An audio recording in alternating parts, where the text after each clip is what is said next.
지금 일본 전체가 큰 충격에 빠졌습니다. 일본의 한명문 여중에서 발생한 집단 따돌림 때문인데요. 집단 따돌림의 이유가 밝혀지자 일본 열도는 경악했습니다. 한글을 모르면 친구들이 대놓고 무시해요. 저는 K-팝으로 쉬는 시간마다 틈틈이 공부하고 있어요. 한 학교에서 시작된 일본의 한글 쇼크. 이젠 전국적인 문제로 대두되면서 정부는 긴급 대책을 마련하고 있습니다. 도대체 지금 일본에선 무슨 일이 벌어진 걸까요? 일본 사회를 완전히 뒤바꾼 한글 쇼크의 진실. 지금 시작합니다. 저는 코바야시 미유입니다. 세이신 여자학원 중등과 2학년이죠. 세이신 여자학원은 일본에서 가장 귀족적인 학교 중 하나예요. 황실과도 인연이 깊고 화족 영예들이 많이 다닌 곳이죠. 저희 할머니도 이 학교 출신이고 어머니도 그랬습니다. 대대로 이어져 내려온 전통이라고 할 수 있어요. 할머니께서 늘 이렇게 말씀하십니다. 이치조 가문의 핏줄답게 행동해라. 우리는 남들과 다르다. 저는 라틴어 수업에서는 완벽한 발음으로 텍스트를 읽었고 피아노 연주에서는 쇼팽의 녹턴을 실수 없이 연주했습니다. 수녀님들과 선생님들의 칭찬이 따라왔죠. 역시 미유는 모범생이구나. 미유 양은 정말 우아하다. 역시 이치조 가문의 후손답네. 클래식 연주 실력이 뛰어나구나. 이런 칭찬들이 제게는 당연한 일이었어요. 어릴 때부터 할머니께 배운 대로 완벽하게 행동하고 완벽하게 연주하는 것이 제 의무였거든요. 하지만 점심시간이 되면 달랐습니다. 잘 가꾸어진 정원에서 친구들이 모여 있었어요. 아야네가 중심이 되어 뭔가 재미있는 일을 하고 있었죠. 샤샤샤. 친구들이 까르르 웃으며 이상한 동작을 따라 하고 있었습니다. 손목을 돌리고 어깨를 들썩이고 무릎을 굽히는 묘한 춤이었어요. 그들의 얼굴에는 제가 한 번도 지어본 적 없는 순수한 즐거움이 가득했습니다. 이게 뭐지? 저는 멀찍이서 지켜보고 있었어요. 미유야. 아야네가 저를 발견하고 손을 흔들었어요. 이리 와. 트와이스 치어 업 춤춰보자. 트와이스? 처음 들어보는 이름이었습니다. 하지만 친구들의 표정이 너무 밝고 즐거워 보였어요. 뭔가 신나는 일이 벌어지고 있는 것 같았죠. 미유도 같이 하자. 아야네가 제게 손을 내밀었습니다. 그 순간 저는 얼굴이 굳어지는 걸 느꼈어요. 할머니의 목소리가 머릿속에서 들려왔거든요. 품격을 잃지 마라. 경박한 행동은 우리 가문의 수치다. 이치조 가문의 혈통을 더럽히는 일은 절대 하지 마라. 저는 뒷걸음질을 쳤습니다. 그런 경박한 춤은 출 수 없어. 친구들의 웃음소리가 순간 멎었습니다. 어색한 침묵이 흘렀죠. 아야네의 밝던 표정이 순식간에 시무룩해졌어요. 아, 그래. 아야네가 작은 목소리로 말했습니다. 괜찮아. 우리끼리 하자. 친구들은 다시 춤을 추기 시작했지만 아까만큼 즐거워 보이지 않았어요. 저는 그 자리에서 물러나 혼자 벤치에 앉았습니다. 멀리서 들려오는 친구들의 웃음소리. 그 소리가 제게는 왠지 외로움으로 들렸어요. 저만 혼자 떨어져 있는 것 같았죠. 품격을 지키는 게 이렇게 외로운 일인가? 그때 처음으로 그런 생각이 들었습니다. 제가 지키려는 그 품격이라는 것이 친구들과 저 사이에 보이지 않는 벽을 쌓고 있는 건 아닐까요? 하지만 곧 고개를 저었어요. 아니야. 할머니 말씀이 맞아. 우리는 남들과 달라야 해. 그날 밤 저는 평소보다 더 열심히 쇼팽을 연주했습니다. 우아한 선율이 방 안을 가득 채웠지만 왠지 모를 공허함이 제 마음을 파고들었어요. 그렇게 첫 번째 균열이 생겼습니다. 제 마음 한구석에 작지만 깊은 균열이 말이죠. 그날 이후로 친구들의 대화 주제는 온통 그것뿐이었습니다. 어제 타임 투 트와이스 봤어? 아야네가 들뜬 목소리로 말했어요. 타임 투 트와이스? 또 모르는 단어였습니다. 저는 가만히 듣고만 있었죠. 나연이랑 정연이 투닥거리는 거 진짜 웃기지 않았어? 친구들이 박장대소를 터뜨렸습니다. 저만 빼고 말이에요. 마치 저만 다른 세계 사람인 것처럼 느껴졌어요. 미유는 안 봤구나? 사야카가 저를 바라보며 물었습니다. 순간 모든 시선이 저에게 집중됐어요. 심장이 쿵쾅거렸습니다. 또 소외될까봐 두려웠거든요. 응. 저는 거짓말을 했습니다. 봤어. 정말 재밌더라.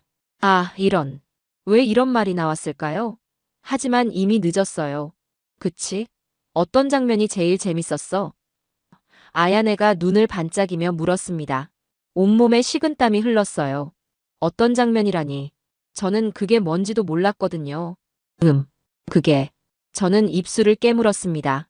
친구들이 의아한 표정으로 저를 바라봤어요. 아야네의 밝던 얼굴에 의문이 스쳤습니다. 혹시 안 본 거야? 사야카가 조심스럽게 물었어요. 제 얼굴이 새빨개졌습니다. 거짓말이 들통났어요. 창피함과 굴욕감이 동시에 밀려왔죠. 미안. 저는 작은 목소리로 말했습니다. 사실 안 봤어. 친구들이 서로 눈을 마주쳤어요. 그 시선들이 비수처럼 박혔습니다. 괜찮아. 아야네가 쓴웃음을 지었어요. 다들 바쁘니까. 하지만 분위기는 이미 어색해졌습니다. 친구들은 곧 다른 얘기로 넘어갔어요. 저는 그 자리에 있었지만 없는 것 같았죠. 수업이 끝나고 집에 돌아왔을 때 저는 완전히 지쳐 있었어요. 거울 속 제 모습이 초라해 보였습니다. 이치조 가문의 후손이 이런 모습이어도 되나? 하지만 그날 밤 저는 결심했어요. 더 이상 소외당하고 싶지 않았거든요. 몰래 노트북을 켰습니다. 할머니께 들키면 안 되니까 소리를 최대한 줄였어요. 타임 투 트와이스를 검색했습니다. 화면에 여러 영상들이 나타났어요. 9명의 여성들이 웃고 있는 썸네일들이었죠. 이게 트와이스구나. 처음 본 얼굴들이었지만 왠지 친근해 보였어요. 특히 한 멤버의 미소가 유독 따뜻해 보였습니다. 첫 번째 영상을 클릭했어요. 게임을 하는 영상이었습니다. 9명이 앉아서 뭔가 재미있는 놀이를 하고 있었죠. 이게 그렇게 재미있나? 처음에는 이해할 수 없었어요. 그냥 평범한 게임 같았거든요. 하지만 계속 보다 보니 뭔가 다른 게 느껴졌습니다. 게임에서 진 멤버를 놀리는 대신 다들 웃으면서 위로해 주더라고요. 서툰 멤버가 있으면 다른 멤버들이 나서서 도와주고요. 이상하네. 제가 아는 경쟁 세계와는 달랐어요. 세이신에서는 항상 누군가가 이기고 누군가가 져야 했거든요. 성적도 피아노 실력도 모든 게 순이었죠. 하지만 이 언니들은 달랐습니다. 함께 웃고 함께 실수하고 함께 기뻐했어요. 특히 나연이라는 멤버가 게임에서 실패했을 때 다른 멤버들이 괜찮다며 어깨를 토닥여주는 모습이 인상 깊었어요. 저런 게 진짜 친구구나. 갑자기 가슴이 따뜻해졌습니다. 한 번도 느껴본 적 없는 감정이었어요. 저는 계속 영상을 봤습니다. 밤이 깊어가는 줄도 모르고 말이죠. 그런데 문득 복도에서 발자국 소리가 들렸어요. 황급히 노트북을 덮었습니다. 할머니가 오시는 것 같았거든요. 침대에 누워 눈을 감았지만 마음은 계속 영상 속 그 멤버들에게 가 있었어요. 내일 친구들과 무슨 얘기를 나눠야 하지? 이제 조금은 알 것 같았어요. 왜 친구들이 그렇게 즐거워했는지 말이죠. 하지만 동시에 새로운 걱정도 생겼습니다. 과연 저도 저런 따뜻한 관계를 가질 수 있을까요? 며칠 동안 저는 몰래 트와이스 영상들을 봤습니다. 처음에는 정말 공부하는 기분이었어요. 친구들과 대화하기 위해 억지로 외우는 숙제 같았죠. 나연, 정연, 모모, 사나, 지호, 미나, 다현, 채영, 쯔유. 멤버들의 이름을 암송하면서 저는 마치 라틴어 단어를 외우듯 기계적으로 반복했어요. 나연은 리더고 정연은 뭐가 특징이지? 영상을 보면서 특징들을 메모했습니다. 완전히 시험 공부하는 자세였죠. 그런데 이상한 일이 일어났어요. 어느 순간부터 저도 모르게 웃고 있는 제 자신을 발견했거든요. 특히 원스 어폰 어 타임 에피소드를 볼 때였어요. 멤버들이 동화 속 인물로 분장하고 연기하는 내용이었죠. 모모가 백설공주 역할을 하는데 대사를 깜빡해서 당황하고 있었어요. 그때 다른 멤버들이 나서서 도와주더라고요. 괜찮아. 천천히 해도 돼. 미나가 모모의 손을 잡고 격려하는 모습을 보는 순간 제 가슴이 이상하게 따뜻해졌어요. 이런 게 진짜 우정이구나. 저는 지금까지 경쟁만 해왔거든요. 누가 더 잘하나, 누가 더 완벽한가. 실수하면 비웃음을 받고 뒤처지면 소외당하는 게 당연했어요. 하지만 트와이스는 달랐습니다. 사나가 게임에서 계속 틀렸을 때도 다들 웃으면서 사나 너무 귀여워라고 말해줬어요. 비웃는 게 아니라 진짜 귀여워하면서 말이죠. 채영이 춤을 실수했을 때도 괜찮다. 다시 해보자며 함께 연습해줬고요. 이런 관계가 있구나. 제가 살아온 세상에서는 상상할 수 없는 일이었어요. 그날 밤 저는 특별한 영상 하나를 발견했습니다. 멤버들이 서로에게 편지를 써주는 내용이었어요. 정연이 나연에게 쓴 편지를 읽는 장면이었는데 언니는 항상 우리를 챙겨줘서 고마워. 힘들 때마다 언니가 있어서 든든했어. 나연이 눈물을 글썽이며 정연을 껴안았어요. 그 순간 저도 모르게 눈물이 났습니다. 왜 울고 있지? 저 자신도 놀랐어요. 남의 이야기인데 왜 이렇게 마음이 뭉클해지는 걸까요? 그때 깨달았어요. 제가 지금까지 얼마나 외로웠는지를 말이죠. 완벽해야 한다는 압박감, 실수하면 안 된다는 부담감, 누구에게도 약한 모습을 보일 수 없다는 외로움. 하지만 이 언니들은 서로의 약한 모습도 받아주고 실수도 함께 웃어넘기고 힘들 때는 기대어도 되는 관계였어요. 나도 저런 친구가 있었으면. 갑자기 간절해졌습니다. 저도 누군가와 진짜 마음을 나누고 싶었어요. 그 다음날 학교에서 친구들이 또 트와이스 얘기를 하고 있었어요. 어제 브이라이브 봤어? 다현이 깜찍했어. 이번에는 달랐어요. 저도 알고 있는 내용이었거든요. 아, 다현이 애교 부리는 거? 제가 자연스럽게 끼어들었어요. 친구들이 놀란 표정으로 저를 바라봤습니다. 미유가 트와이스 알아? 아야네가 신기해했어요. 응, 요즘 보고 있어. 저는 조금 부끄러우면서도 기뻤어요. 드디어 친구들과 공통 화제가 생긴 거죠. 그런데 이상한 일이 또 일어났어요. 친구들과 트와이스 얘기를 나누면서 저는 진짜로 즐거워하고 있었거든요. 처음에는 억지로 시작한 일이었는데 어느새 진심으로 좋아하게 된 거예요. 이게 바로 그 따뜻한 에너지구나. 트와이스 멤버들이 서로에게 보여주는 그 따뜻함이 화면 너머로도 전해지고 있었어요. 그날 밤 저는 혼자 중얼거렸습니다. 나도 원스가 된 건가? 원스. 트와이스 팬들을 부르는 이름이었어요. 처음에는 그냥 단어였는데 이제는 뭔가 특별한 의미로 다가왔죠. 그렇게 트와이스에 빠져들기 시작한 지 일주일 후 저는 운명적인 영상을 발견했습니다. 도쿄돔 콘서트 실황 영상이었어요. 도쿄돔에서 콘서트를 했다고? 처음에는 믿기지 않았어요. 도쿄돔이면 일본 최고의 공연장이잖아요. 그곳에서 한국 가수가 콘서트를 연다는 게 가능한 일일까요? 호기심에 클릭했습니다. 화면이 켜지자마자 저는 숨을 멈췄어요. 와, 5만 명의 관중이 가득 찬 거대한 돔. 그리고 그들 모두가 들고 있는 캔디봉이라는 응원봉들이 만들어내는 환상적인 은하수. 이게 정말 일본에서 일어난 일이야? 무대 위에 트와이스 멤버들이 등장했어요. 9명이 나란히 서서 일본어로 인사를 했죠. 도쿄돔의 여러분, 안녕하세요. 그 순간 5만 명의 함성이 터져 나왔습니다. 화면을 통해서도 그 엄청난 에너지가 전해져 왔어요. 멤버들이 필 스페셜을 부르기 시작했어요. 그런데 정말 놀라운 일이 일어났습니다. 5만 명의 일본인들이 완벽한 한국어로 따라 부르고 있는 거예요. 사나, 모모, 미나 같은 일본인 멤버들이 있어서 발음도 자연스러웠고 관중들도 정확한 한국어로 노래했어요. 한국어 가사를 정확하게 따라 부르는 5만 명의 목소리. 언어의 벽을 넘어서는 뭔가가 있었죠. 저는 화면에 더 가까이 다가갔어요. 무대 위의 멤버들 표정을 자세히 보고 싶었거든요. 그런데 놀랍게도 몇몇 멤버들의 눈에서 눈물이 흐르고 있었어요. 특히 나연이 관중들을 바라보며 울먹이는 모습이 인상적이었습니다. 진짜로 감동받고 있구나. 이건 단순한 공연이 아니었어요. 뭔가 더 특별한 일이 벌어지고 있었죠. 카메라가 관중석을 비췄어요. 나이 많은 아버지가 딸과 함께 응원봉을 흔들고 있었고 할머니가 손자와 함께 노래를 따라 부르고 있었어요. 모든 세대가 함께 즐기고 있네. 그때까지 저는 이런 광경을 본 적이 없었어요. 클래식 콘서트에서는 조용히 앉아서 듣기만 했거든요. 박수조차 정해진 타이밍에만 쳤죠. 하지만 여기서는 달랐습니다. 모든 사람이 하나 되어 웃고 울고 소리치고 있었어요. 이게 바로 행복이구나. 갑자기 가슴이 벅차올랐어요. 앵콜 무대에서 멤버들이 일본어로 소감을 말하는 장면이 나왔어요. 오늘 이 무대에 설 수 있어서 정말 행복합니다. 여러분의 사랑 덕분에 꿈 같은 시간을 보낼 수 있었어요. 사나가 눈물을 흘리며 말했습니다. 여러분도 저희와 함께 행복한 시간이었기를 바라요. 앞으로도 함께 행복해요. 그 순간 5만 명이 동시에 사랑해. 를 외쳤어요. 저는 눈물이 났습니다.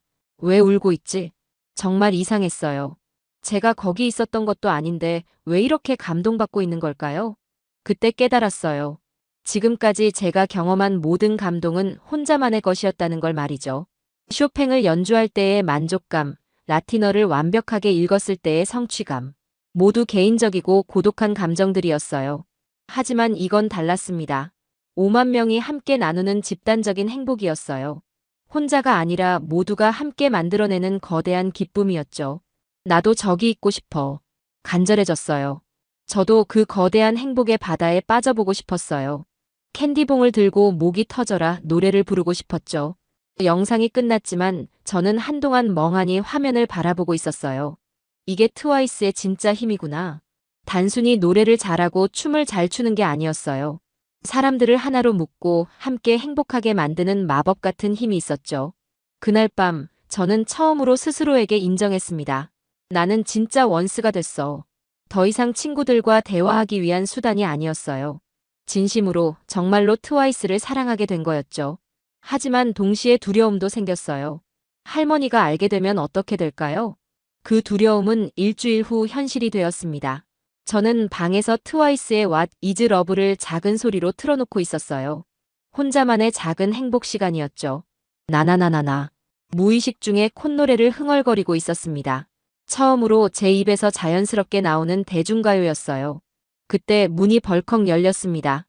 미우야, 저녁 식사. 할머니 후미코가 문을 열고 들어오시다가 멈춰 섰어요. 제 노트북에서 나오는 음악 소리와 제가 흥얼거리던 콧노래를 동시에 들으신 거죠. 순간 공기가 얼어붙었습니다. 할머니의 얼굴이 굳어지는 게 보였어요. 평소에도 엄하셨지만 이때의 표정은 정말 무서웠습니다. 미우. 할머니가 차갑게 말씀하셨어요. 지금 무엇을 하고 있느냐? 그게. 할머니.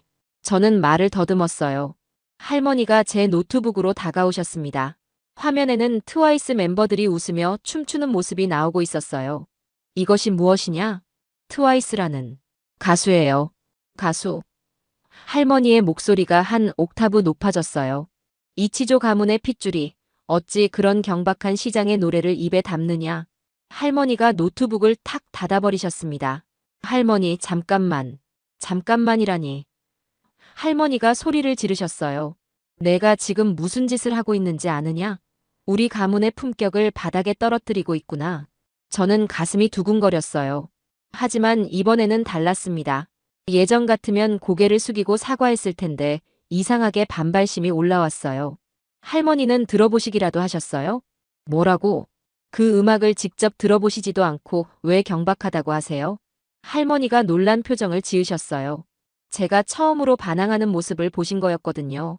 미우야, 내가 지금. 저는 그 음악을 들으면서 행복했어요. 저는 눈물을 흘리며 말했어요. 처음으로 정말 행복했다고요. 행복? 할머니가 비웃으셨어요. 그런 저질스러운 것에서 행복을 찾다니. 저질스럽지 않아요. 제 목소리가 커졌어요. 그 언니들은 서로를 아끼고 사랑해요. 팬들도 함께 행복해하고요. 그게 왜 저질스러워요? 언니들이라고. 할머니가 기가 막혀 하셨어요. 내가 모르는 남의 연예인을 언니라고 부르다니. 할머니는 모르세요. 저는 울면서 소리쳤어요. 그 사람들이 얼마나 열심히 노력하는지, 얼마나 많은 사람들을 웃게 만드는지. 할머니가 제 뺨을 찰싹 때리셨습니다. 정신 차려라, 미우야. 뺨이 따가웠지만 마음이 더 아팠어요. 당장 내 방의 모든 사진을 떼고 쇼팽을 100번 치도록 해라. 할머니가 명령하셨어요. 사진? 저는 당황했어요. 할머니가 제 책상을 뒤지기 시작하셨어요. 그리고 제가 몰래 인쇄해서 숨겨둔 트와이스 사진들을 찾아내셨습니다. 이런 것들까지. 할머니가 사진들을 찍기 시작하셨어요. 안 돼요. 저는 달려가서 말렸어요. 하지만 이미 늦었습니다. 나연의 미소, 사나의 애교, 모모의 춤추는 모습. 모든 게 찢어져 바닥에 떨어졌어요. 왜 이렇게 하세요? 저는 무너져 내렸어요. 저를 행복하게 만들어주는 걸 왜 뺏어가세요? 행복? 할머니가 차갑게 말씀하셨어요. 진정한 행복은 품격 있는 삶에서 나오는 것이다. 그런 저급한 문화에 빠져서는 안 된다. 저급하지 않아요. 저는 바닥에 앉은 채로 외쳤어요. 쇼팽은 아름답지만 저를 웃게 하지는 않아요.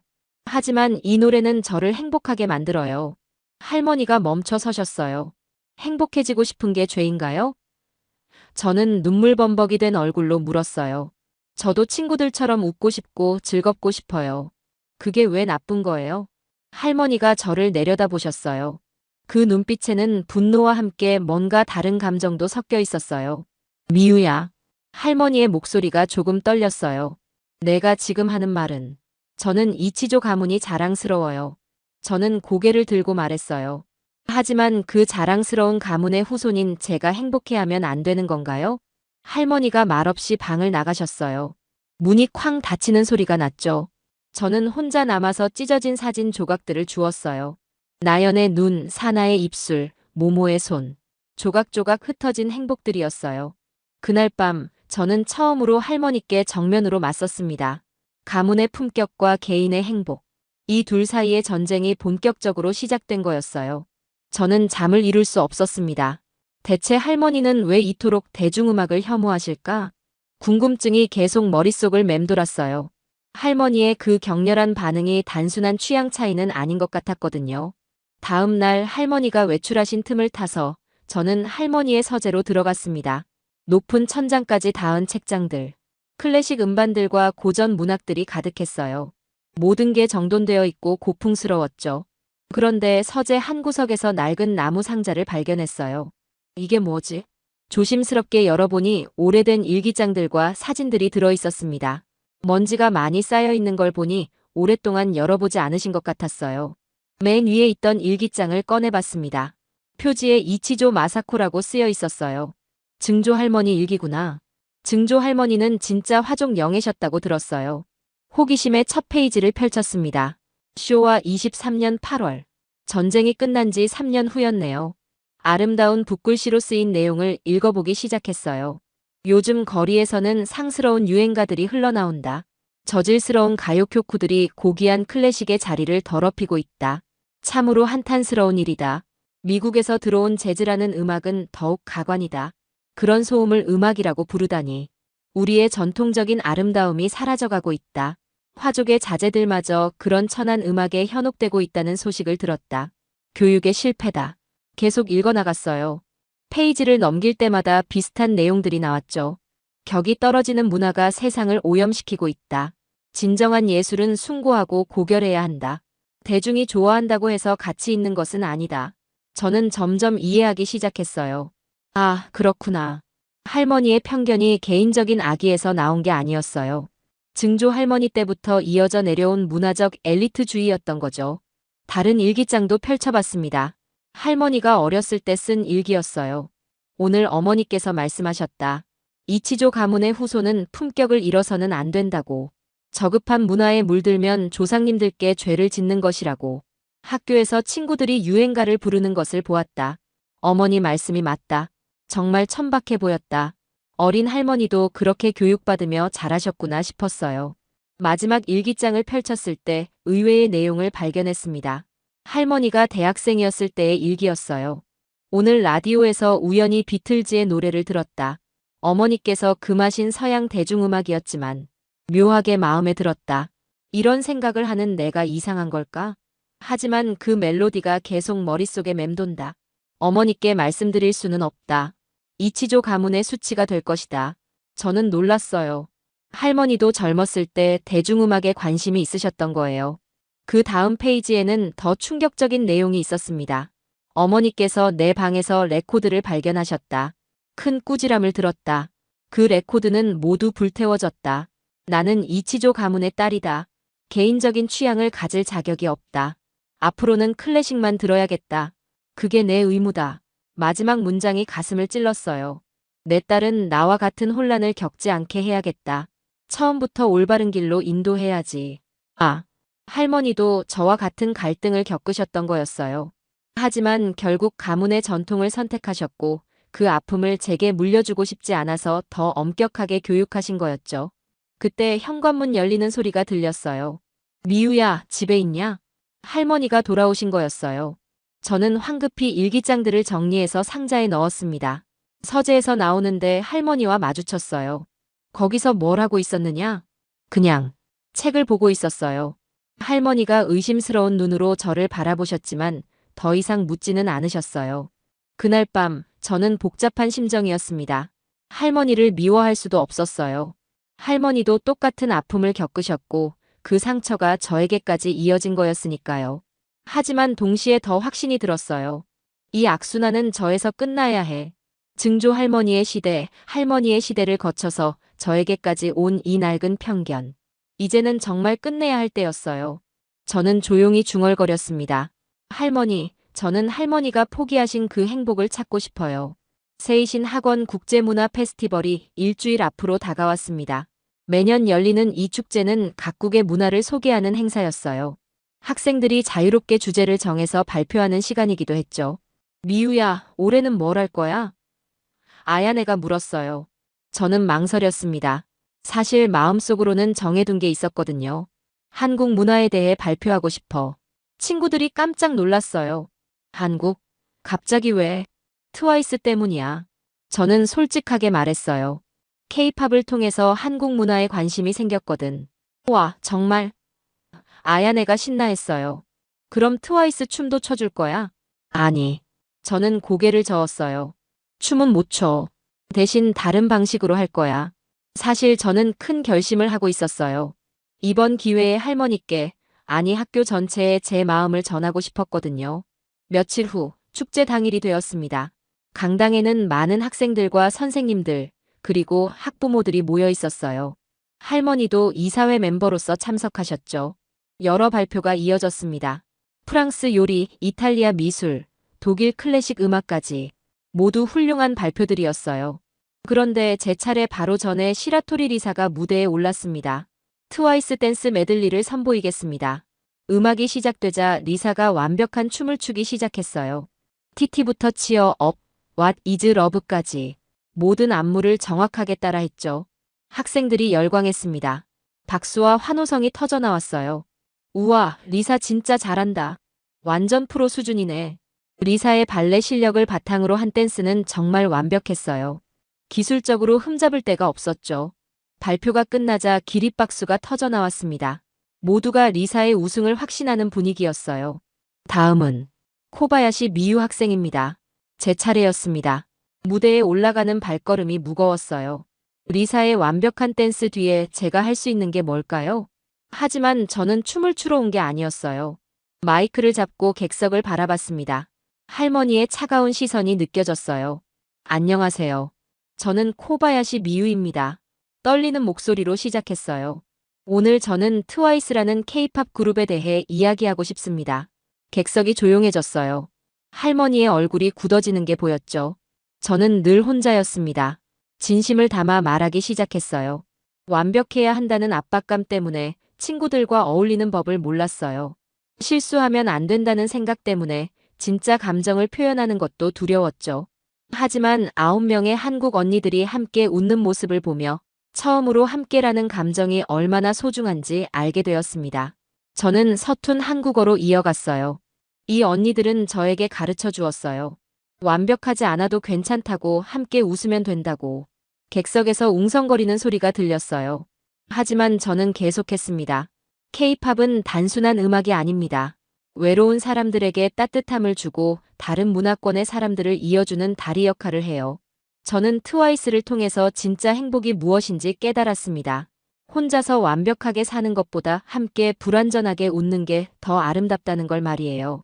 마지막에 저는 할머니를 똑바로 바라보며 말했어요. 품격도 중요합니다. 하지만 행복도 소중해요. 저는 둘 다 포기하고 싶지 않아요. 발표가 끝나자 장내가 숙연해졌습니다.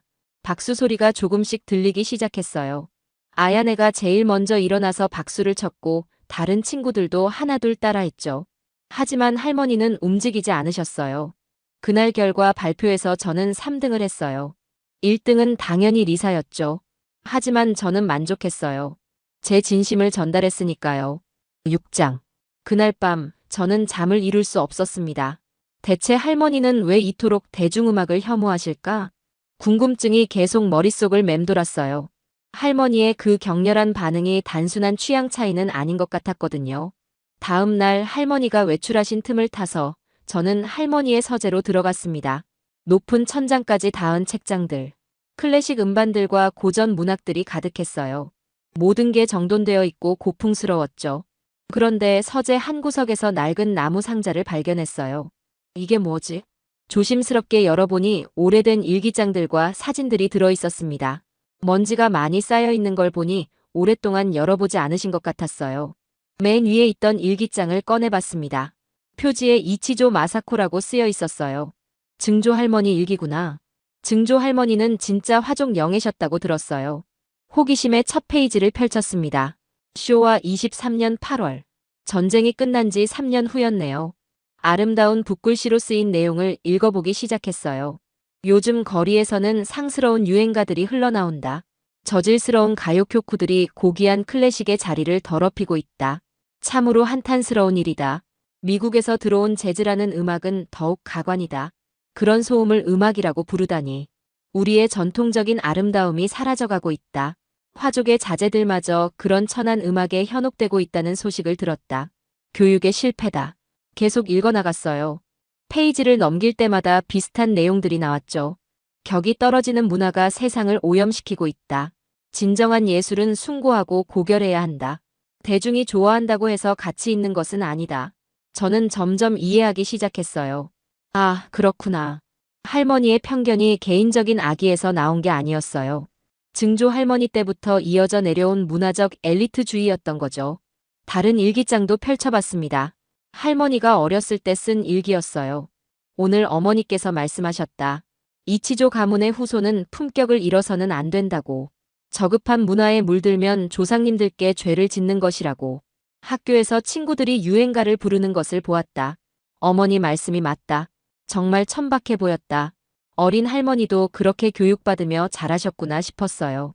마지막 일기장을 펼쳤을 때 의외의 내용을 발견했습니다. 할머니가 대학생이었을 때의 일기였어요. 오늘 라디오에서 우연히 비틀즈의 노래를 들었다. 어머니께서 금하신 서양 대중음악이었지만 묘하게 마음에 들었다. 이런 생각을 하는 내가 이상한 걸까?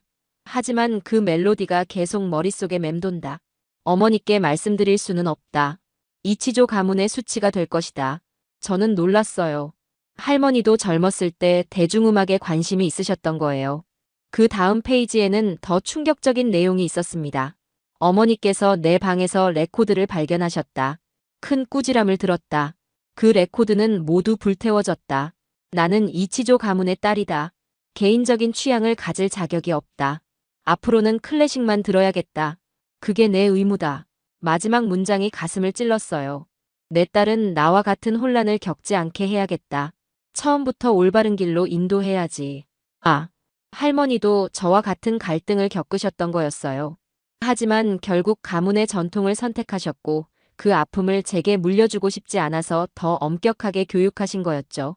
그때 현관문 열리는 소리가 들렸어요. 미우야, 집에 있냐? 할머니가 돌아오신 거였어요. 저는 황급히 일기장들을 정리해서 상자에 넣었습니다. 서재에서 나오는데 할머니와 마주쳤어요.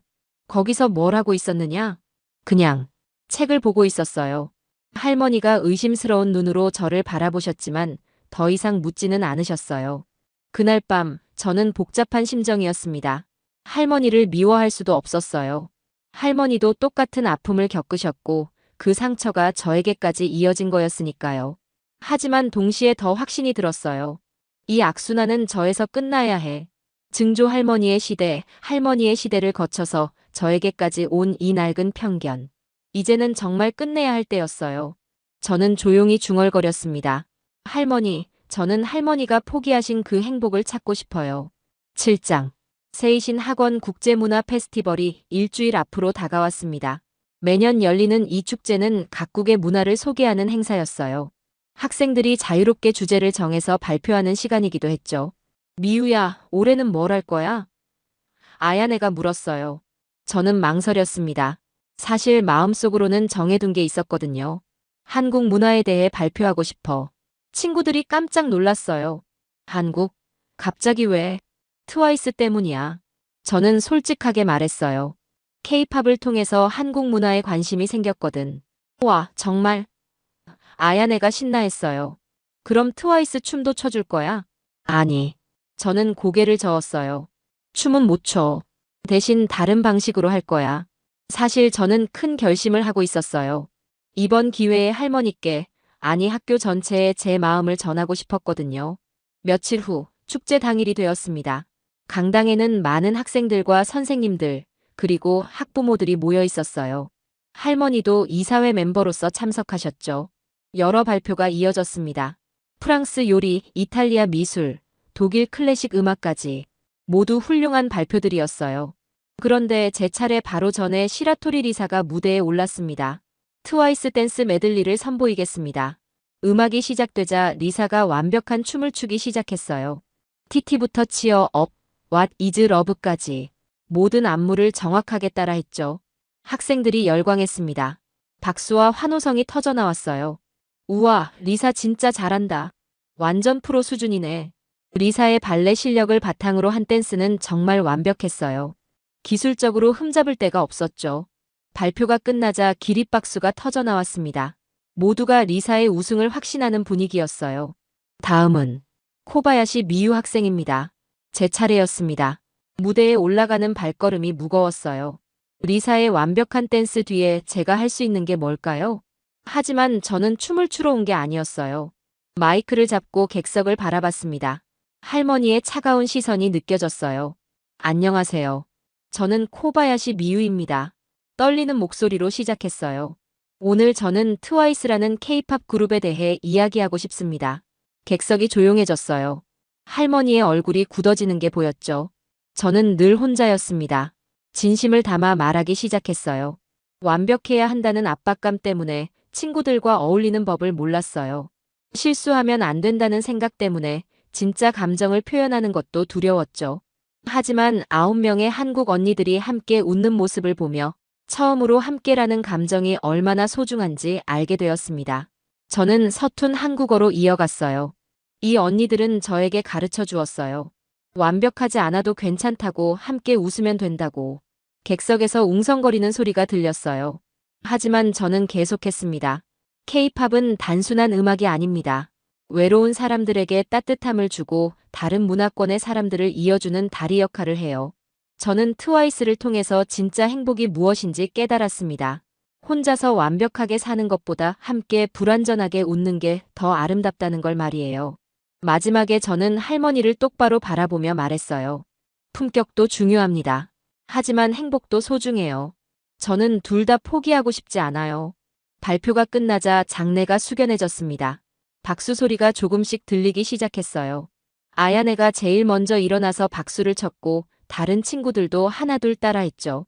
하지만 할머니는 움직이지 않으셨어요. 그날 결과 발표에서 저는 3등을 했어요.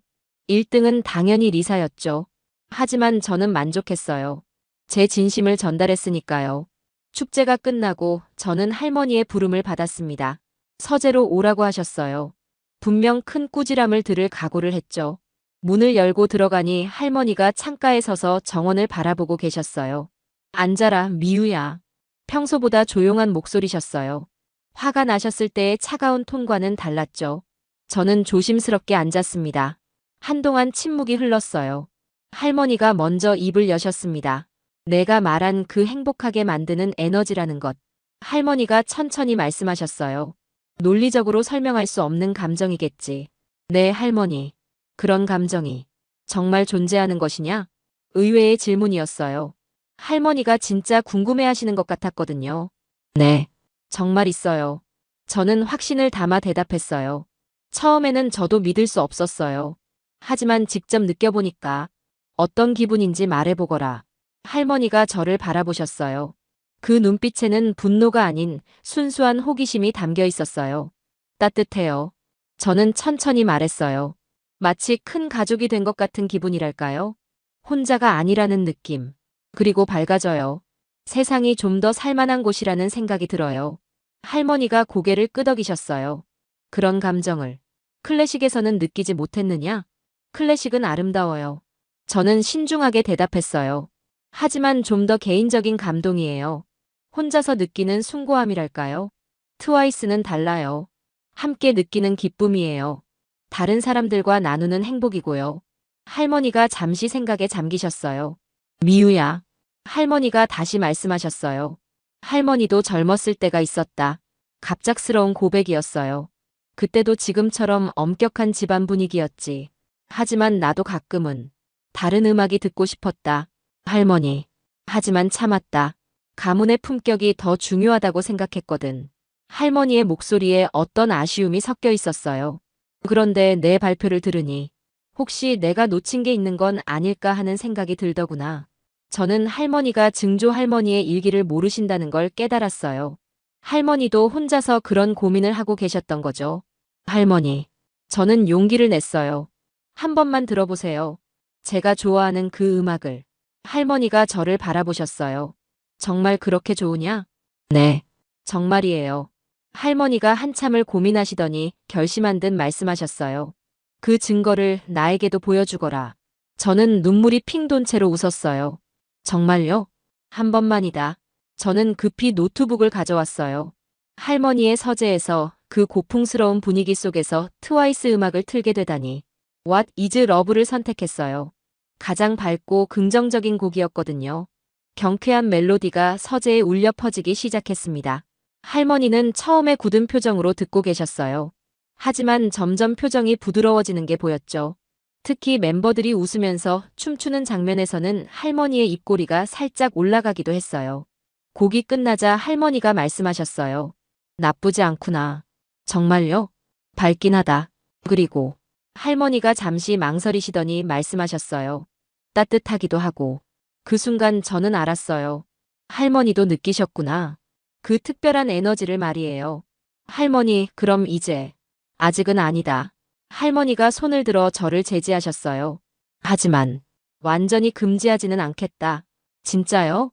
단 조건이 있다. 학업에 지장이 없어야 하고 가문의 품격도 잃지 말아야 한다. 저는 고개를 끄덕였어요. 그리고 할머니가 조금 부끄러워하시며 말씀하셨어요. 가끔은 할머니에게도 들려주거라. 그 따뜻한 음악을. 그날 밤 회색 비치던 이치조 가문의 정원에 작은 무지개가 내리기 시작했습니다. 할머니와 저 사이의 벽이 조금씩 허물어지고 있었어요. 완전한 화해는 아니었지만 서로를 이해하려는 첫걸음이었죠. 그리고 저는 깨달았어요. 때로는 서로 다른 세대가 만나 새로운 조화를 만들어낼 수 있다는 걸 말이에요. 트와이스가 저에게 준 가장 큰 선물은 음악이 아니었어요. 다른 사람과 마음을 나누는 용기, 그리고 행복을 추구할 권리였죠. 회색 정원에 내린 무지개처럼 저희 가족에게도 새로운 시작이 찾아온 거였습니다. 미국 국방부의 발표에 전 세계가 발칵 뒤집혔습니다. 우리는 자신만만했습니다. 솔직히 한국 전차에는 아무런 위협도 느끼지 못했습니다. 하지만 우리의 예상은 완벽히 빗나갔고 결국 우리는 한국에게 완전히 패배했습니다. 국방부 장관의 충격적인 발언. 전 세계는 경악했습니다. CNN, BBC 등 주요 언론들도 한국 무기를 선택한 것은 더 이상 놀랍지 않다며 한국 기술의 실체를 집중 조명하고 있습니다. 도대체 무슨 일이 벌어진 걸까요? 자신만만하던 미국을 무릎 꿇게 한 한국 무기의 숨겨진 힘. 지금 시작합니다. 안녕하세요. 저는 제니퍼 메카시입니다. 글로벌 디펜스 어드바이저리에서 군사장비 평가 컨설턴트로 일하고 있죠. 33살의 나이에 이 분야에서 최연소 수석 컨설턴트 후보가 된 건 제 실력 덕분이라고 자부합니다. MIT에서 기계공학을 전공하고 군사장비 공학 석사까지 마친 후 지난 10년간 세계 각지의 극한 환경에서 무기 테스트를 해왔습니다. 사막에서부터 극지까지 데이터와 수치만이 진실을 말해준다는 게 제 철학이죠. 감정이나 직감에 의존하는 평가는 절대 용납할 수 없어요. 그런 제게 이번에 들어온 프로젝트는 정말 흥미로웠습니다. 아랍에미리트 국방부에서 차세대 주력전차 도입을 위한 평가 자문관으로 저를 초빙한 거예요. 후보는 3개국이었습니다. 미국의 M1A2 에이브람스, 독일의 레오파드 2, 그리고 한국의 K2 흑표. 솔직히 말하면 결과는 뻔해 보였습니다. 미국과 독일은 군사기술 분야에서 수십 년간 검증된 강국이잖아요. 에이브람스는 걸프전에서부터 이라크전까지 실전에서 그 위력을 입증했고 레오파드 2 역시 유럽 최고의 전차로 인정받고 있습니다. 이 두 전차는 이미 전 세계 여러 국가에서 도입해서 운용하고 있는 검증된 무기 시스템이죠. 반면 한국의 K2는 어떤가요? 물론 최근 몇 년 사이 한국의 방산업체들이 성장하고 있다는 소식은 들었습니다. 하지만 아직까지는 신흥 강국 수준이라고 생각했어요. 아시아 국가의 군사기술이 미국이나 유럽의 전통 강국을 넘어설 정도는 아니라고 봤거든요. 사실 이런 생각이 든 데는 이유가 있었습니다. 지금까지 제가 접한 정보나 매체들은 대부분 미국과 독일 장비의 우수성을 강조하는 내용들이었거든요. 자연스럽게 한국 무기에 대해서는 상대적으로 기술력이 부족할 거라는 편견이 생겼던 것 같습니다. 한국은 최근 떠오르는 국가지만 실전에서 미국과 독일 기술을 넘을 정도는 아니라고 생각했어요. 이런 편견이 형성된 배경에는 제가 지금까지 참여했던 프로젝트들도 영향을 미쳤습니다.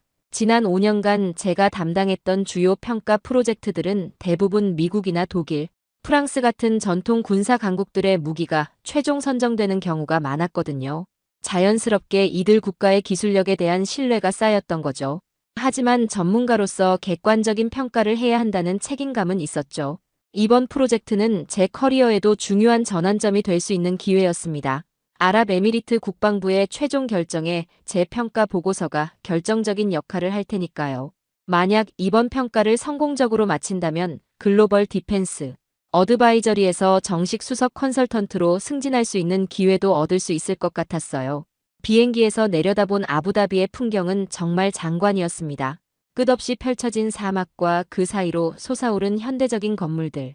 이곳에서 세계 최고 수준의 전차들이 경쟁을 벌이게 될 거라니 생각만 해도 가슴이 뛰었어요. 평가가 진행될 사막 지역은 아부다비에서 차로 2시간 정도 떨어진 곳이라고 들었습니다. 공항에서 나오자마자 아랍에미리트 국방부 관계자들이 저를 맞이해줬습니다. 그 중에서도 특히 인상적이었던 분은 아미라 알만수리 부위원장이었어요. 중동 최초의 여성 준장 출신이라는 타이틀답게 카리스마가 넘쳤습니다. 46살이라는 나이가 믿어지지 않을 정도로 당당하고 확신에 찬 모습이었어요. 아미라는 저와 악수를 나누며 말했습니다. 메카시 박사님, 이번 평가에서 정말 객관적이고 정확한 분석을 부탁드려요. 우리 아랍에미리트의 미래가 걸린 중요한 결정이니까요. 물론입니다. 데이터가 말해주는 진실만을 전달하겠습니다. 제가 답하자 아미라가 미소를 지었어요. 그런데 박사님은 한국 전차에 대해 어떻게 생각하시나요? 개인적으로 저는 한국의 기술력에 상당한 관심을 가지고 있거든요. 순간 당황했습니다. 솔직한 마음을 말해야 할지 아니면 외교적인 답변을 해야 할지 고민이 되더라고요. 결국 전문가답게 중립적으로 답했습니다. 모든 후보를 동등하게 평가하겠습니다. 선입견 없이 말이죠. 하지만 속마음은 달랐어요. 한국이 정말 미국과 독일을 상대로 경쟁할 수 있을까 하는 의구심이 컸거든요. 실전에서 검증된 기술력과 아직 검증이 부족한 기술력 사이에는 분명한 차이가 있을 거라고 생각했습니다. 호텔에 도착해서 이번 평가 일정을 다시 한번 확인했어요. 3일 동안 각 전차의 화력, 기동성, 방어력을 종합적으로 테스트하고 마지막 날에는 실제 사막 환경에서의 통합평가가 예정되어 있었습니다. 각 국가별로 평가팀이 파견될 예정이었고 저는 모든 테스트를 참관하면서 종합적인 분석 보고서를 작성해야 했죠. 제 방에서 내려다본 사막의 야경이 정말 아름다웠어요.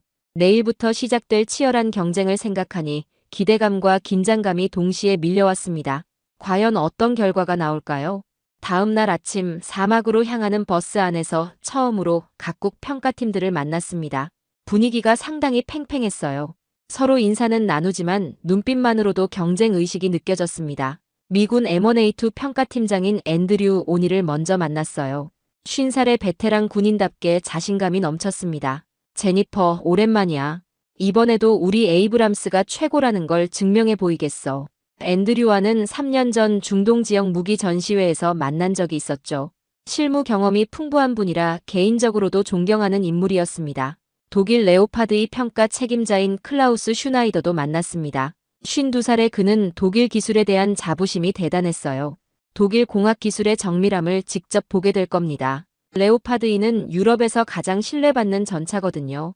그의 말투에서 독일 무기에 대한 깊은 신뢰가 느껴졌습니다. 실제로 레오파드2는 여러 유럽 국가에서 운용되고 있는 검증된 무기 시스템이니까요. 마지막으로 한국 K2 평가 책임자인 정태호 대령을 만났습니다. 45살의 그는 앞선 두 사람과는 확연히 다른 분위기였어요. 겸손하면서도 차분한 태도를 보였습니다. 안녕하세요, 메카시 박사님. 정태호입니다. 이번 평가에서 많은 것을 배우고 싶습니다. 저는 속으로 생각했어요. 왜 이렇게 자신감이 없어 보이지? 혹시 K2의 성능에 확신이 없는 건 아닐까? 미국과 독일 팀의 당당한 모습과 비교해보니 더욱 그런 생각이 들었습니다. 사막 테스트 현장에 도착하자 세 대의 전차가 일렬로 서 있었습니다. M1A2 에이브람스의 거대한 모습이 먼저 눈에 들어왔어요. 무게만 70톤에 육박하는 거대한 철의 괴물이었습니다. 레오파드2도 만만치 않았죠. 독일 특유의 정밀한 설계미가 돋보였어요. 그런데 K2 흑표를 보는 순간 조금 의외였습니다. 생각보다 세련된 외관이었거든요. 다른 두 전차에 비해 상대적으로 컴팩트해 보였지만 나름대로 현대적인 디자인이 인상적이었어요. 아미라가 평가 일정을 설명했습니다. 첫날은 정적 화력 테스트부터 시작하겠습니다. 각 전차의 주포 정확도와 사거리를 평가할 예정이에요. 앤드류가 자신만만하게 말했습니다. 우리 에이브람스의 120mm 활강포는 이미 실전에서 검증됐습니다. 정확도와 위력 모두 세계 최고 수준이죠. 클라우스도 질세라 했어요. 레오파드2의 라인메탈 120mm 주포는 독일 정밀 기술의 결정체입니다. 명중률에서는 절대 밀리지 않을 겁니다. 반면 정태호는 조용했습니다. 저희는 최선을 다하겠습니다. 이런 모습을 보니 더욱 확신이 들었어요. 한국팀은 분명히 위축되어 있는 것 같았습니다. 자신들의 기술력에 대한 확신이 부족해 보였거든요. 첫 번째 테스트가 시작됐습니다. 목표물까지의 거리는 3km. 각 전차가 5발씩 발사해서 명중률을 측정하는 거였어요. M1A2가 먼저 사격을 시작했습니다. 엄청난 폭음과 함께 포탄이 발사됐고 5발 모두 정확히 목표물을 명중시켰습니다. 앤드류가 만족스러운 표정을 지었어요. 레오파드2도 훌륭했습니다. 독일 특유의 정밀함이 돋보이는 사격이었죠. 역시 5발 모두 완벽한 명중이었습니다.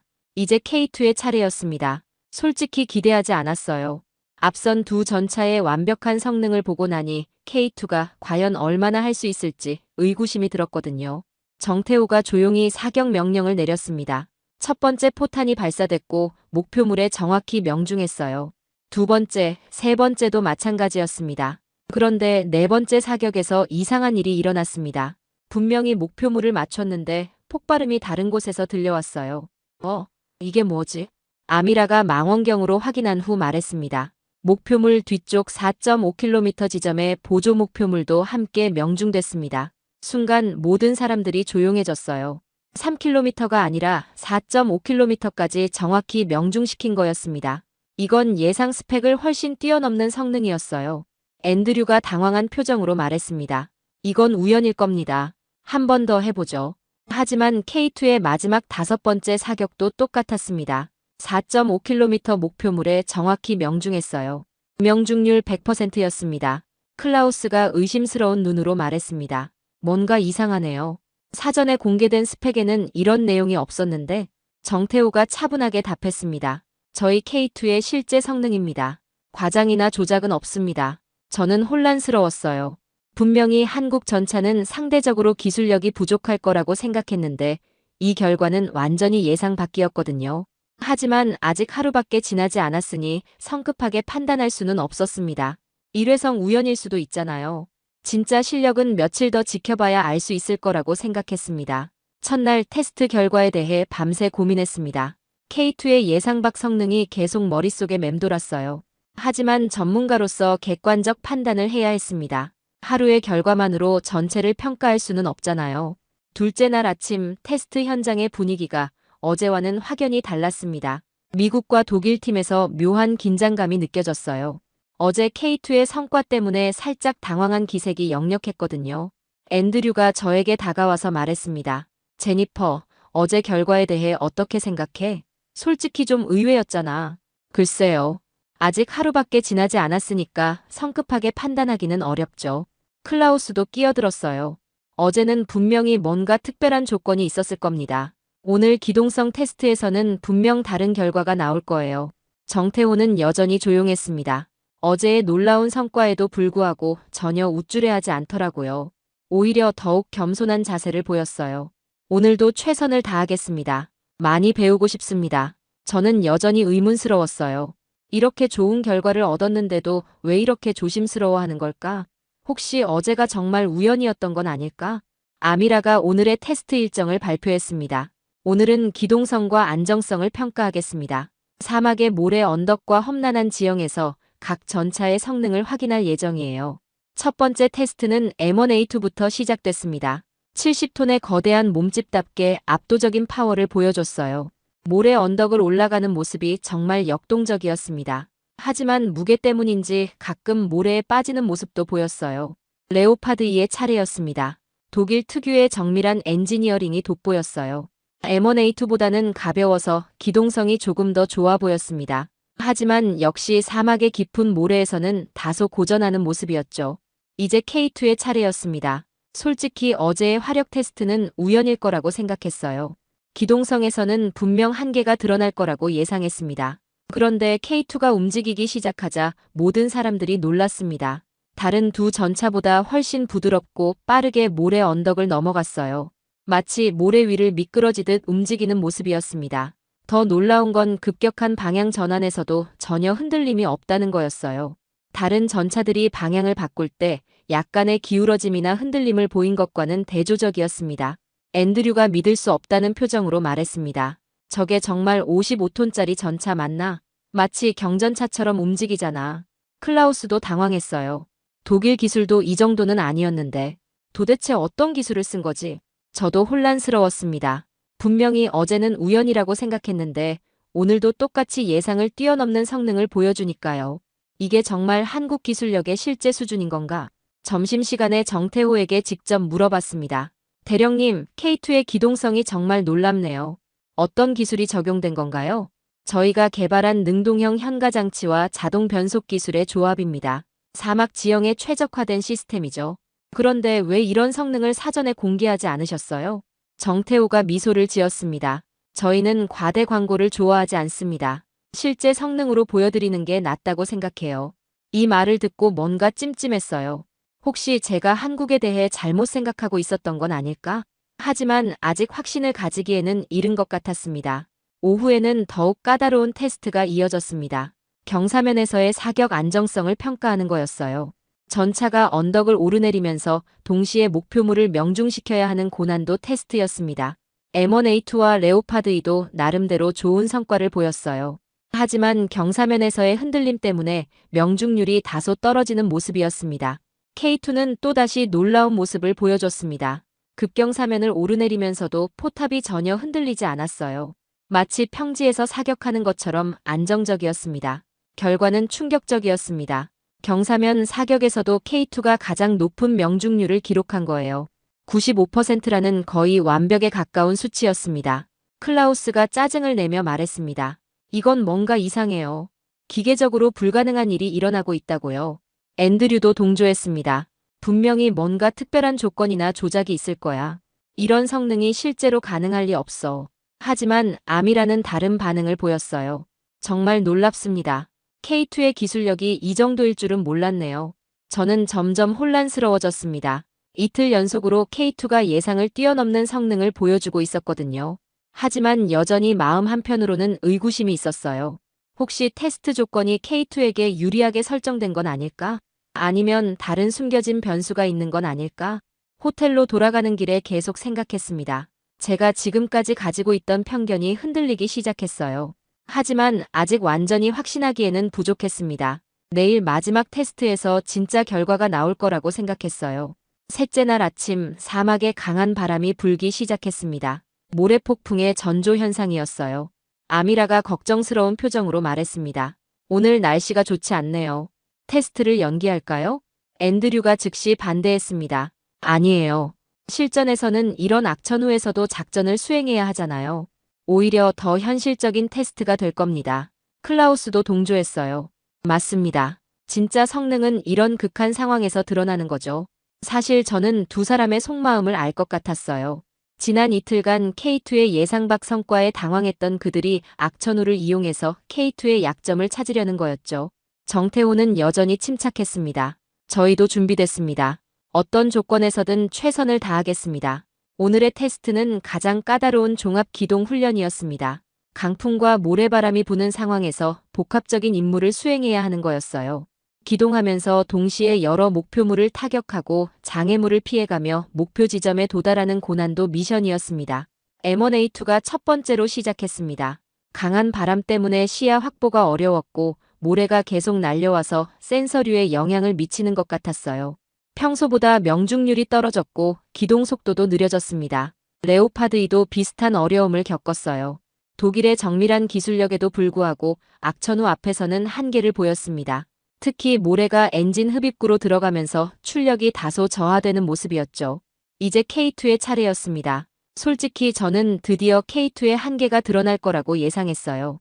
아무리 좋은 성능을 보여줬어도 이런 극한 상황에서는 분명 약점이 나타날 거라고 생각했습니다. 그런데 K2가 움직이기 시작하자 또다시 모든 사람들이 깜짝 놀랐습니다. 강풍과 모래바람에도 불구하고 전혀 영향을 받지 않는 것 같았어요.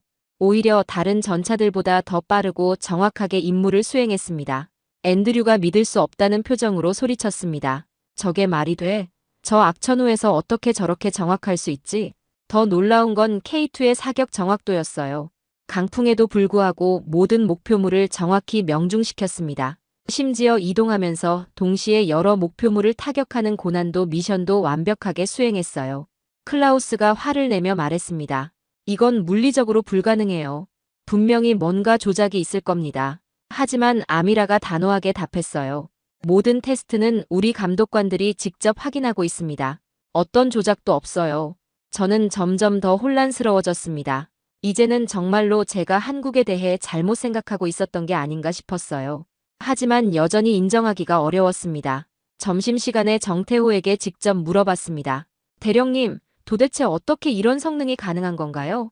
저희가 특별히 사막 환경을 고려해서 설계했습니다. 모래 필터링 시스템, 내열성 강화, 진동 보정 시스템 등이 모두 최적화되어 있어요. 그런데 왜 이런 기술력을 가지고도 이렇게 겸손하신 거예요? 정태호가 웃으며 답했습니다. 저희는 항상 배우려고 합니다. 오만해지는 순간 발전이 멈춘다고 생각해요. 이 말을 듣고 뭔가 깨달았습니다. 제가 지금까지 겸손함을 자신감 부족으로 잘못 해석했던 거였어요. 한국팀의 겸손한 태도는 자신감 부족이 아니라 진정한 자신감에서 나오는 여유였던 거죠. 오후에는 더욱 극한의 테스트가 이어졌습니다. 모래 폭풍이 더욱 심해졌는데도 테스트를 강행했어요. 가시거리가 50m도 안 되는 상황에서 야간 사격 훈련을 실시한 거였습니다. M1A2와 레오파드 2는 열화상 카메라와 레이더 시스템을 활용했지만 극한 상황에서는 한계가 있었어요. 명중률이 크게 떨어졌고 기동성도 현저히 저하됐습니다. K2는 또다시 놀라운 모습을 보여줬어요. 마치 맑은 날처럼 정확하게 목표물을 찾아내고 명중시켰습니다. 심지어 다른 전차들이 찾지 못한 숨겨진 목표물까지 발견해서 타격했어요. 앤드류가 완전히 당황해서 말했습니다. 이건 정말 이해할 수 없어. 우리 에이브람스도 최고 수준의 전자장비를 갖추고 있는데. 클라우스도 좌절감을 드러냈어요. 독일 기술의 자존심이 무너지는 것 같네요. 저는 드디어 인정해야겠다고 생각했습니다. K2의 성능이 정말로 뛰어나다는 걸 말이에요. 하지만 여전히 마음 한편으로는 받아들이기 어려웠어요. 제가 지금까지 믿어왔던 모든 것들이 흔들리고 있었거든요. 미국과 독일이 최고라고 생각했던 제 편견이 완전히 무너지고 있었습니다. 테스트가 끝나고 아미라가 말했습니다. 정말 놀라운 결과네요. K2의 성능이 이 정도일 줄은 몰랐습니다. 저는 복잡한 심정이었어요. 전문가로서는 객관적인 데이터를 인정해야 했지만 개인적으로는 여전히 혼란스러웠습니다. 내일은 마지막 종합평가일이었어요. 과연 어떤 결과가 나올까요? 셋째 날 밤 호텔방에서 데이터를 분석하며 밤을 새웠습니다. 지난 3일간의 테스트 결과를 아무리 봐도 K2의 성능이 압도적이었어요. 하지만 여전히 마음 한편으로는 이해할 수 없었습니다. 다음 날 아침 정태호 대령과 개별 면담을 요청했습니다. 더 이상 혼란스러운 상태로는 객관적인 평가를 할 수 없을 것 같았거든요. 대령님, 솔직히 말씀드리면 저는 지금 매우 혼란스럽습니다. K2의 성능이 사전에 공개된 스펙보다 훨씬 뛰어나잖아요. 정태호가 차분하게 답했습니다. 메카시 박사님, 저희가 의도적으로 스펙을 축소해서 발표한 게 맞습니다. 왜 그런 일을 하신 거죠? 한국의 특수한 상황 때문입니다. 저희는 국토가 좁고 산악지형이 많아서 K2의 최대 성능을 완전히 발휘할 기회가 많지 않아요. 그래서 실제 운용 환경에 맞춰서 보수적으로 스펙을 공개했던 겁니다. 이 말을 듣고 충격을 받았어요. 한국이 자신들의 기술력을 과시하려고 하지 않았다는 뜻이었거든요. 그럼 K2의 진짜 최대 성능은 어느 정도인가요? 사실 어제까지도 저희가 보여드린 건 70% 정도의 성능입니다. 진짜 최대 성능은 내일 마지막 테스트에서 보여드릴 예정이에요. 정말 놀랐습니다. 지금까지 본 것도 최대 성능이 아니었다니요. 그렇다면 K2의 진짜 실력은 도대체 어느 정도인 걸까요? 대령님, 솔직히 저는 지금까지 한국 기술력을 과소평가했습니다. 죄송합니다. 정태호가 미소를 지었어요. 괜찮습니다. 저희도 그런 편견이 있다는 걸 알고 있어요. 하지만 실력으로 보여드리는 게 최선이라고 생각합니다. 그런데 왜 이렇게 겸손하신 건가요? 이 정도 기술력이면 충분히 자랑할 만한데요. 저희 문화에서는 말보다 행동이 중요하다고 생각합니다. 그리고 항상 더 나아질 수 있다고 믿어요. 이 대화를 나누고 나서 제 마음에 큰 변화가 일어났습니다. 한국에 대한 편견이 서서히 무너지기 시작했어요. 점심시간에 아미라와 따로 만났습니다. 저는 아미라의 의견이 궁금했거든요. 부위원장님은 K2에 대해 어떻게 생각하세요? 아미라가 확신에 찬 목소리로 답했습니다. 정말 놀랍습니다. 처음에는 저도 회의적이었어요. 하지만 지금은 K2가 이번 평가의 진짜 다크호스라고 생각합니다. 그럼 한국 기술력을 신뢰하시는 건가요? 네, 완전히요. 한국은 지난 몇십 년간 정말 많은 발전을 이뤘어요. 특히 방산 분야에서는 이미 세계 최고 수준에 도달했다고 봅니다. 아미라의 확신에 찬 말을 듣고 더욱 혼란스러워졌어요.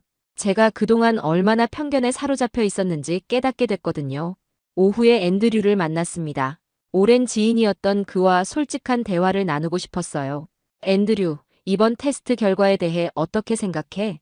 앤드류가 씁쓸한 표정으로 답했습니다. 솔직히 말하면 당황스러워. 우리가 그동안 너무 안주하고 있었던 건 아닐까? 그럼 K2의 성능을 인정하는 거야? 인정하기 싫지만 데이터는 거짓말하지 않잖아. 하지만 제니퍼, 너무 감정적으로 접근하지는 마. 아직 마지막 테스트가 남아있어. 앤드류의 말에서 묘한 압박감이 느껴졌어요. 마치 제가 한국 쪽으로 기울고 있다는 걸 경계하는 것 같았거든요. 저녁에는 클라우스와도 이야기를 나눴습니다. 클라우스, 정말 솔직하게 말해봐요. K2에 대해 어떻게 생각하세요? 클라우스가 한숨을 쉬며 답했습니다. 인정하고 싶지 않지만 우리가 놓친 뭔가가 있는 것 같아요. 한국의 기술력을 과소평가했던 거죠. 그럼 내일 테스트에서는 어떤 결과가 나올 거라고 생각하세요? 모르겠어요. 하지만 지금까지의 결과를 보면 K2가 최종 승자가 될 가능성이 높아 보입니다. 클라우스의 말을 듣고 깨달았어요. 이제는 미국과 독일 팀도 K2의 우수성을 인정하기 시작했다는 걸 말이에요. 그날 밤 호텔방에서 지난 며칠을 돌이켜봤습니다. 제가 처음에 가졌던 편견이 얼마나 잘못된 것이었는지 점점 명확해졌어요. 한국은 제가 생각했던 것보다 훨씬 발전된 기술력을 가지고 있었습니다. 그리고 그들의 겸손한 태도는 자신감 부족이 아니라 진정한 실력에서 나오는 여유였던 거죠. 하지만 여전히 마음 한편으로는 인정하기 어려운 부분이 있었어요. 제가 지금까지 믿어왔던 모든 가치관이 흔들리고 있었거든요. 내일은 드디어 마지막 종합평가일이었습니다. K2의 진짜 최대 성능을 볼 수 있는 날이었어요. 과연 어떤 결과가 나올까요? 그리고 저는 과연 객관적인 평가를 내릴 수 있을까요? 침대에 누워서도 계속 생각했습니다. 전문가로서의 객관성과 개인적인 편견 사이에서 갈등하고 있었거든요. 하지만 한 가지는 확실했어요. 더 이상 예전과 같은 편견을 가질 수는 없다는 것 말이에요. 마지막 평가일 아침 사막의 공기가 유독 맑았습니다. 지난 며칠간의 모래폭풍이 완전히 가라앉고 완벽한 테스트 조건이 조성됐어요. 하지만 제 마음은 전혀 평온하지 않았습니다. 데이터를 다시 한번 검토하면서 혼란스러웠어요. 객관적으로 보면 K2의 성능이 압도적이었지만 여전히 마음 한편으로는 받아들이기 어려웠거든요. 제가 지금까지 가져왔던 신념이 완전히 뒤바뀌는 상황이었으니까요. 아침 식사 때 앤드류가 제게 다가왔습니다. 제니퍼, 오늘이 마지막이야. 정말 신중하게 판단해야 해. 그의 말투에서 묘한 압박감이 느껴졌어요. 마치 제가 미국 편에 서야 한다는 메시지를 주는 것 같았습니다. 물론이죠. 전문가로서 객관적으로 평가하겠어요. 클라우스도 끼어들었습니다. 그동안의 결과들이 좀 예상 밖이었지만 오늘 최종 테스트에서는 진짜 실력이 드러날 거예요. 두 사람 모두 여전히 K2의 성과를 온전히 인정하지 않으려는 기색이 역력했어요. 하지만 저는 이미 많은 것이 바뀌었습니다. 테스트 현장에 도착하자 오늘의 일정이 발표됐습니다. 마지막 종합평가는 실제 전투 상황을 가정한 시나리오 테스트였어요. 각 전차가 복합적인 임무를 수행하면서 모든 능력을 종합적으로 보여줘야 하는 거였습니다. 더 특별한 건 평가자가 직접 전차에 탑승해서 체험할 수 있다는 점이었어요. 아미라가 말했습니다. 메카시 박사님, 오늘은 직접 탑승하셔서 체험해보시는 게 어때요? 순간 망설여졌습니다. 지금까지는 외부에서 관찰만 했는데 직접 타보라니요. 하지만 전문가로서 더 정확한 평가를 위해서는 필요한 일이었죠. 좋습니다. 세 전차 모두 직접 체험해보겠습니다. 먼저 M1A2에 탑승했습니다. 앤드류가 직접 안내해줬어요. 내부는 정말 견고하고 신뢰감이 느껴졌습니다. 실제로 움직여보니 강력한 파워가 인상적이었어요. 하지만 진동이 상당히 심했고 소음도 큰 편이었습니다. 무게감 때문인지 기동할 때 다소 둔중한 느낌도 있었어요. 다음은 레오파드이었습니다. 클라우스가 자랑스럽게 설명해줬어요. M1A2보다는 정밀하고 세련된 느낌이었습니다. 하지만 역시 진동과 소음 문제는 비슷했어요. 마지막으로 K2에 탑승했습니다. 정태호가 조용히 안내해줬어요. 내부에 들어서자마자 확실히 다른 느낌이었습니다. 준비되셨나요? 이제 진짜 K2의 성능을 보여드리겠습니다. K2가 움직이기 시작하자 깜짝 놀랐습니다. 다른 두 전차와는 차원이 다른 부드러움이었어요. 마치 고급 승용차를 타는 것 같은 편안함이었습니다.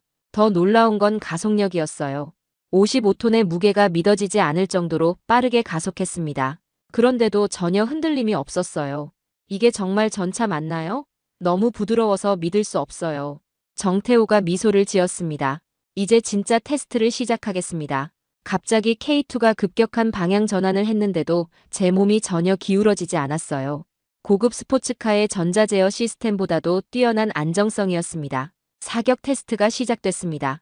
이동 중에 목표물을 조준하는 모습을 직접 봤는데 포탑이 마치 공중에 고정된 것처럼 안정적이었어요.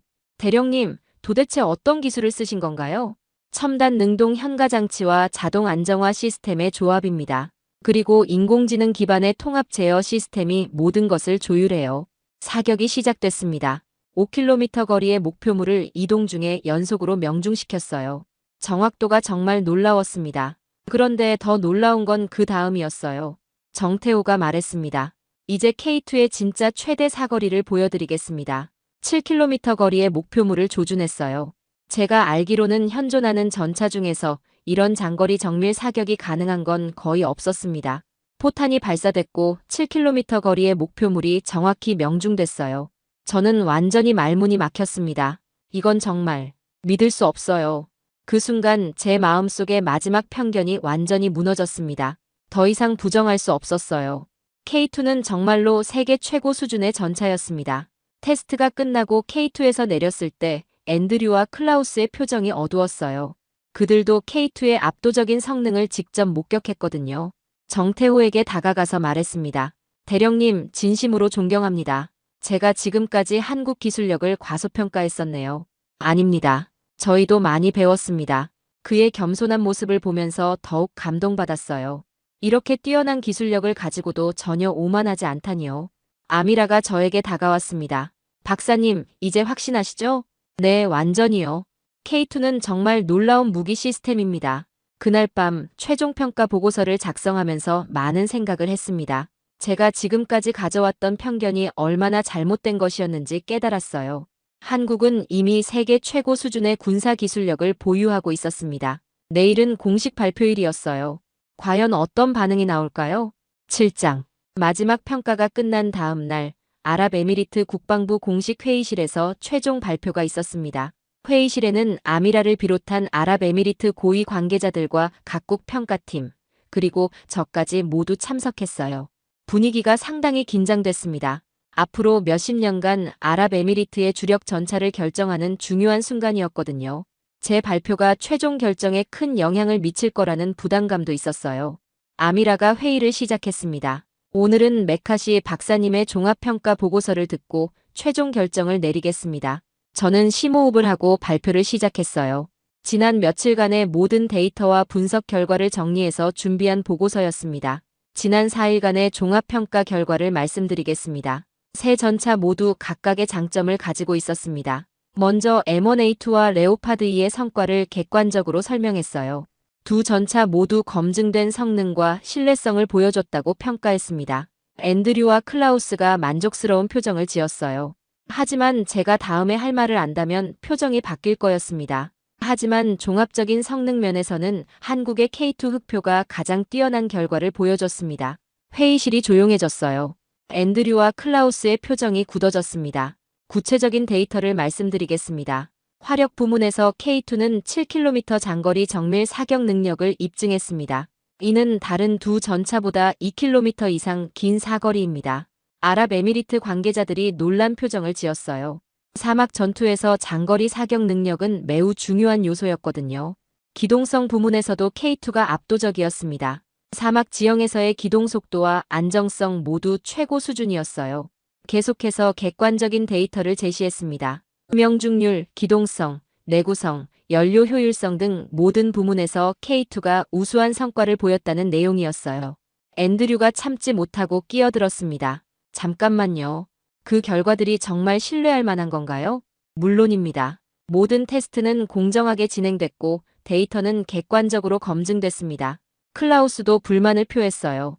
하지만 실전 경험이나 검증된 신뢰성 면에서는 우리가 앞서잖아요. 맞습니다. 하지만 현재 기술 수준과 성능만을 고려한다면 K2가 최고입니다. 아미라가 질문했습니다. 박사님, 개인적으로도 K2를 추천하시는 건가요? 순간 모든 시선이 저에게 집중됐어요. 앤드류와 클라우스는 긴장한 표정이었고 정태호는 침착하게 기다리고 있었습니다. 네, 그렇습니다. 객관적인 성능 평가 결과와 아랍에미리트의 작전 환경을 고려할 때 K2 흑표가 최적의 선택이라고 판단합니다. 제 말이 끝나자 회의실 분위기가 완전히 바뀌었어요. 아랍에미리트 관계자들은 흥미로운 표정이었고 미국과 독일 팀은 당황한 기색이 역력했습니다. 아미라가 다른 관계자들과 잠시 논의한 후 말했습니다. 박사님의 평가는 우리 내부 검토 결과와도 일치합니다. 우리도 K2의 성능에 깊은 인상을 받았거든요. 앤드류가 마지막으로 항변했습니다. 하지만 아직 실전에서 검증되지 않은 무기를 선택하는 게 과연 현명한 일일까요? 아미라가 단호하게 답했어요. 우리는 미래를 보고 있습니다. 과거의 영광보다는 현재의 기술력이 중요하죠. 그리고 아미라가 공식적으로 발표했습니다. 아랍에미리트 국방부는 한국의 K2 흑표를 차세대 주력 전차로 선정합니다. 회의실에 박수 소리가 울려 퍼졌어요. 정태호는 여전히 겸손한 표정으로 고개를 숙였습니다. 저는 복잡한 심정이었어요.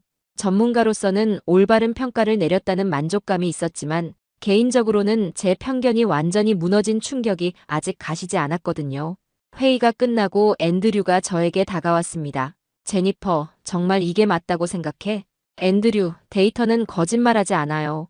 우리가 받아들여야 할 현실이에요. 클라우스도 씁쓸한 표정으로 말했습니다. 우리가 너무 안주하고 있었던 것 같네요. 저는 두 사람에게 말했어요. 이건 패배가 아니라 새로운 시작이에요. 우리도 더 발전해야 한다는 자극을 받은 거죠. 정태호가 저에게 다가와서 말했습니다. 박사님, 정말 감사합니다. 공정한 평가를 해주셔서요. 아니에요. 저야말로 많이 배웠습니다. 앞으로 한국 기술력을 더욱 주목해서 봐야겠어요.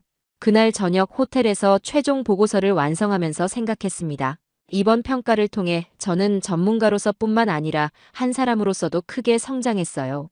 편견 없는 객관적 평가의 중요성을 다시 한번 깨달았고 겸손함의 진정한 의미도 배웠습니다. 한국은 이제 정말로 세계 최고 수준의 군사기술 강국이었어요. 8장. 일주일 후 아랍에미리트 국방부에서 공식 기자회견이 열렸습니다. 전 세계 언론이 주목하는 자리였어요. 저도 수석평가 컨설턴트로서 참석하게 됐습니다. 아미라가 단상에 올라 공식 발표를 시작했어요. 아랍에미리트는 한국의 K2 흑표 전차 200대를 도입하기로 최종 결정했습니다. 기자회견장이 술렁였습니다. 많은 기자들이 예상하지 못한 결과였거든요. 대부분 미국이나 독일 전차가 선정될 거라고 생각했었으니까요. 한 기자가 질문했습니다. 이번 결정에 가장 큰 영향을 미친 요인은 무엇인가요? 아미라가 답했어요. 객관적인 성능 평가 결과입니다. K2는 모든 부문에서 우수한 성과를 보여줬고 특히 사막 환경에 최적화된 설계가 인상적이었습니다. 다른 기자가 저에게 질문했어요. 메카시 박사님, 개인적으로는 어떻게 평가하시나요? 저는 확신에 찬 목소리로 답했습니다. 한국의 K2 흑표는 현존하는 최고 수준의 주력 전차입니다. 이번 평가를 통해 한국이 이미 세계 최고의 군사기술 강국 중 하나라는 것을 확인했어요. 제 말에 기자회견장이 다시 한번 술렁였습니다. 글로벌 디펜스 어드바이저리의 수석 컨설턴트 후보가 공개적으로 한국 기술력을 인정한 거였거든요. 또 다른 기자가 질문했어요. 그럼 앞으로 한국이 세계 방산 시장에서 어떤 위치를 차지할 거라고 보시나요? 이제 한국은 신흥 무기 강국이 아니라 정식 무기 강국입니다. 앞으로 전 세계적으로 한국산 무기에 대한 관심이 크게 증가할 것으로 예상해요. 기자회견이 끝나고 정태호와 개별 인터뷰를 했습니다. 전 세계에 한국의 기술력을 알리고 싶었거든요. 대령님, 이번 성과에 대한 소감은 어떠세요? 정태호가 여전히 겸손한 모습으로 답했습니다. 저희에게는 새로운 시작일 뿐입니다. 더욱 발전하기 위해 노력하겠습니다. 한국 방산업계의 미래를 어떻게 보시나요? 저희는 항상 평화를 위한 기술 개발에 집중하고 있습니다. 세계 평화에 기여할 수 있는 기술력을 갖추는 게 목표예요. 그의 답변을 들으면서 또 한 번 감동받았어요. 뛰어난 기술력을 평화를 위해 사용한다는 철학이 정말 인상적이었습니다. 이후 며칠간 전 세계 언론에서 이번 계약 소식을 대대적으로 보도했어요. 한국의 K2 전차가 미국과 독일을 제치고 중동 시장에서 승리했다는 내용이었습니다. 특히 제가 한국 기술력을 공개적으로 인정한 부분이 큰 화제가 됐어요. 업계에서 저명한 전문가가 한국을 세계 최고 수준으로 평가했다는 게 상당한 파급력을 가졌거든요. 일주일 후 글로벌 디펜스 어드바이저리 본사에서 저를 불렀습니다. 이번 프로젝트 성과에 대한 보고를 위해서였어요. 사장이 저를 만나자마자 말했습니다. 제니퍼, 정말 훌륭한 평가였어. 완전히 객관적이고 전문적이었다고 업계에서 인정받고 있어. 감사합니다. 전문가로서 당연한 일을 했을 뿐이에요. 그런데 솔직히 한국 전차가 이길 거라고는 예상 못했는데 저도 마찬가지였어요. 하지만 데이터는 명확했습니다. K2의 성능이 정말 뛰어났거든요. 사장이 미소를 지었습니다. 어쨌든 이번 성과로 내가 정식 수석 컨설턴트로 승진하게 됐어. 축하해. 정말 기뻤어요. 하지만 더 기쁜 건 제가 객관적이고 공정한 평가를 해냈다는 사실이었습니다. 몇 달 후 다른 중동 국가들에서도 K2에 대한 관심을 보이기 시작했어요. 이번 아랍에미리트 계약이 도미노 효과를 일으킨 거였습니다. 저는 다른 프로젝트에서도 한국 무기들을 자주 접하게 됐어요. 그때마다 한국의 기술력이 계속 발전하고 있다는 걸 확인할 수 있었습니다. 1년 후 아랍에미리트에서 K2 전차 운용 현황을 점검하러 다시 방문했습니다. 실제 운용 결과도 매우 만족스러웠어요. 아미라와 재회했을 때 그녀가 말했습니다. 박사님 덕분에 정말 좋은 선택을 했어요. K2는 기대 이상의 성능을 보여주고 있습니다. 다행이네요.